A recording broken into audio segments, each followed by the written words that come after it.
សួស្តីបងប្អូនទាំងអស់គ្នាបាត់មុខញ៉ាំមួយរយៈមានអ្នកអត់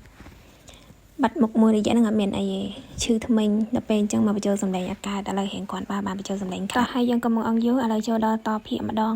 អាកន្លែងជាងគាត់រៀបបាត់ឡើងខាងលើហ្នឹងអាកន្លែងហ្នឹងកន្លែងកាសៀកន្លែងទល់មុខអាងទឹកធ្លាក់ហ្នឹងកន្លែងហ្នឹងខ្ញុំដាក់កញ្ចក់ហើយនៅខាងមុខនេះគឺខ្ញុំដាក់កញ្ចក់រៀបកញ្ចក់ទាំងអស់ទាំងខាងលើទាំងខាងក្រោមចូលដល់ជំហានខាងផ្ទះហ្នឹងប្តីខ្ញុំក៏តសញ្ញាប់ហើយក៏ធ្វើបន្ទប់មួយទៀតហើយនឹងបន្ទប់ទឹកមួយទៀតនៅចប់ហ្នឹងដែរមាននៅខាងក្នុងអញ្ចឹងណាសម្រាប់ភ្ញៀវគាត់ចេញចូលនៅខាងក្នុងបន្ទប់ទឹកខាងក្នុងក៏មានខាងក្រៅក៏មានសម្រាប់ភ្ញៀវគាត់ចេញចូលទៅគាត់ស្រួលនេះជាន់ទី2អ្នកបងអូនឃើញទេអាគេរៀបដែកហ្នឹងកន្លែងហ្នឹងប្តីខ្ញុំគាត់ឲ្យដាក់ជាឈើវិញគេហៅឈើសុបនិមិត្តតែអាប្រឡោះខាងមុខនេះហើយនឹងអាកន្លែងទល់មុខអាងទឹកធ្លាក់ហ្នឹងអាហ្នឹងគឺដាក់កញ្ចក់ទាំងអស់ទាំងខាងលើទាំងខាងក្រោមនេះទេសភាពនៅមុខផ្ទះមានដើមឈើមានដើមដូងដើមនេះដើមនោះចឹងទៅណា